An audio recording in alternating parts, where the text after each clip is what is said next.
এই চিল্লা মাল দে।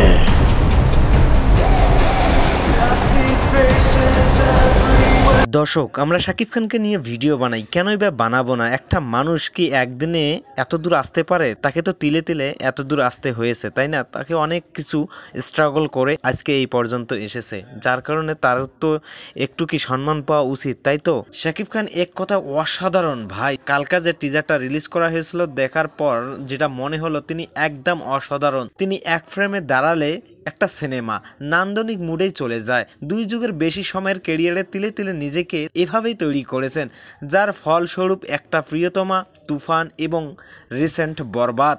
গতকাল বরবাদের 1 মিনিট 44 সেকেন্ডের টিজার প্রকাশিত হয়েছিল। সেই টিজারে শাকিব খান দুর্দান্ত ভাই। এখানে শাকিব খানকে নিয়ে কোনো কথাই হবে না, জাস্ট উড়াধুরা। তার ক্যারিশমা দেখতে হলে আপনাকে কিন্তু হলে গিয়েই দেখতে হবে। তবে টিজারে দেখে মনে হচ্ছে তুফান 2 দেখে ফেললাম অলরেডি। যতদূর জানি সিনেমাটা অলমোস্ট 14 কোটি ব্যয়ের সিনেমা হয়েছে। বাংলাদেশের পরিচালক মেহেদী হাসান হৃদয়, বলিউডের দক্ষ টিমের নির্মাণে হয়েছে এই সিনেমা। সুযোগ সুবিধায় কোনো কমতি ছিল না, তারপরও মনে হলো টিজারটি নির্মাণের কারিশমার কমতি ছিল। ভাই, এখানে আমি সমালোচনা করতে আসিনি, জাস্ট আপনাদের সঙ্গে একটু আলোচনা করতেছি বা মত বিনিময় করতেছি। দেখেন তো ভাই, যেখানে 14 কোটি টাকার উপরে সিনেমা, যেখানে শাকিব খান আছেন, যিশু সেনগুপ্তর মতন একজন বাঘা অভিনেতা আছে, আর সেখানে একটু কমতি হলে ভাই কেমনটা লাগে, তাই না? খুব তাড়াহুড়া করে টিজারটা বানানো হয়েছে। এতে আরো একটু সময় দিলে আরো দারুণ কিছু করা যেত। টিজারের মুগ্ধ করা শটও চোখে পড়েনি। এই সময় দারুণ ব্যস্ত থাকা যিশু সেনগুপ্তকে পেয়ে এমন সাদামাটা উপস্থাপন মেনে নিতে পারিনি। ঢাকার কয়েকটি ফুটেজ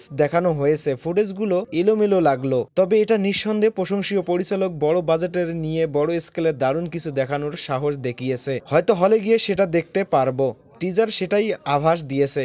আরেকটা কথা, ভক্তরা প্রিয় নায়কের সিনেমার আপডেট চাইবে। সেই চাওয়াকে সম্মান দিয়ে সময় নিয়ে হলেও যত্ন নিয়ে আগামী প্রমোশনগুলো ভালোভাবে করা দরকার, এটা আমি পরিচালককে বললাম। তো ভাই, আমি আমার মতামত বা আলোচনা করলাম আপনাদের সঙ্গে। তো কেমন হলো অবশ্যই কমেন্ট করে জানাবেন।